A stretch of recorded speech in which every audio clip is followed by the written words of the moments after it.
നീ ഇപ്പോഴേക്കും ജീവിതത്തിൽ ഒരു ഘട്ടത്തിലൂടെ കടന്നുപോകുന്നുണ്ടാകാം. എവിടെയും ആളുകളുണ്ടായിട്ടും ഉള്ളിലൊരു ശൂന്യത അനുഭവപ്പെടുന്ന ഒരു ഘട്ടം. ചിരിക്കുന്ന മുഖം പുറത്തുണ്ടാകും, പക്ഷേ ഉള്ളിൽ ആരും കേൾക്കാത്ത ഒരു നിലവിളിയുണ്ടായിരിക്കും. ഒരുപാട് കാര്യങ്ങൾ നീ ആരോടും പറയാതെ മനസ്സിലൊതുക്കിയിട്ടുണ്ടാകും.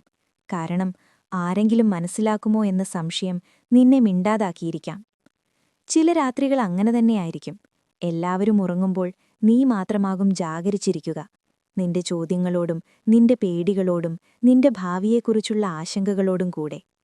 ആ നിമിഷങ്ങളിൽ നിനക്ക് തോന്നിയിട്ടുണ്ടാകാം, ഞാൻ ഒറ്റയ്ക്കാണ്, എന്റെ വേദന മനസ്സിലാക്കാൻ ആരുമില്ല. പക്ഷേ ഇന്നൊരു കാര്യം നിനക്ക് ഉറപ്പായി പറയാൻ ഞാനിവിടെ നിൽക്കുന്നു. നീ ഒറ്റയ്ക്കല്ല. നീ മിണ്ടാതെ കരഞ്ഞ രാത്രികളിൽ പോലും, നിന്റെ ശ്വാസം കനത്തതായ നിമിഷങ്ങളിലും, തകർന്നു പോകാതെ സംഹൗ പിടിച്ചുനിന്ന ഓരോ ദിവസങ്ങളിലും നിന്നെ താങ്ങിയ ഒരു ദൈവിക സാന്നിധ്യമുണ്ടായിരുന്നു. അത് ശബ്ദം ചെയ്ത് സംസാരിച്ചില്ല, അത്ഭുതങ്ങൾ കാട്ടി ലോകത്തെ അമ്പരപ്പിച്ചില്ല. പക്ഷേ നിനക്ക് വീഴാതെ നിൽക്കാൻ ഉള്ളിലൊരു അദൃശ്യ ശക്തി നൽകി. പലപ്പോഴും ദൈവത്തിന്റെ സാന്നിധ്യം ശബ്ദമായി എത്തില്ല, അത് ധൈര്യമായെത്തും, ശാന്തതയായെത്തും. ഇതും കടന്നുപോകും എന്ന ചെറിയൊരു പ്രത്യാശയായി നിന്റെ ഹൃദയത്തിൽ തെളിയും. നീ ഒറ്റപ്പെട്ടതായി തോന്നിയ ആ നിമിഷങ്ങൾ തന്നെ നിന്റെ രൂപീകരണത്തിന്റെ നിമിഷങ്ങളായിരുന്നു. എല്ലാവരും കൈവിട്ടപ്പോൾ പോലും നീ നിന്നത് യാദൃശ്ചികമല്ല. നിനക്കുള്ളിലൊരു ഉറച്ച ശബ്ദം പറഞ്ഞിരുന്നു, ഇനിയൊരു ദിവസം എല്ലാം മാറും. ആ ശബ്ദം നിന്റേതല്ല മാത്രം, അത് നിന്നെ സൃഷ്ടിച്ച ശക്തിയുടേതായിരുന്നു. ചിലപ്പോൾ ആളുകൾ മാറാം, ബന്ധങ്ങൾ അകന്നുപോകാം, പ്രതീക്ഷകൾ തകരാം.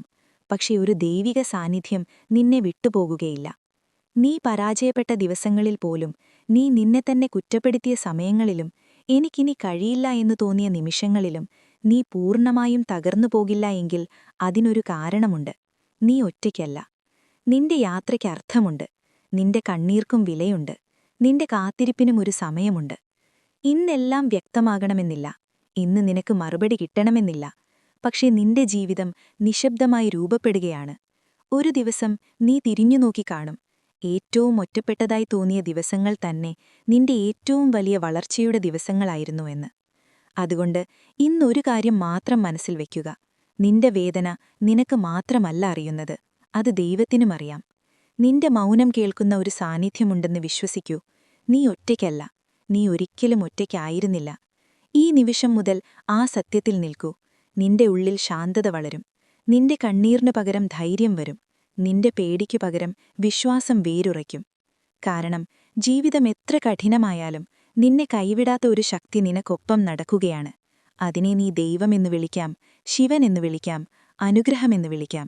പക്ഷേ ഒരു കാര്യം ഉറപ്പാണ്, നീ ഒറ്റയ്ക്കല്ല.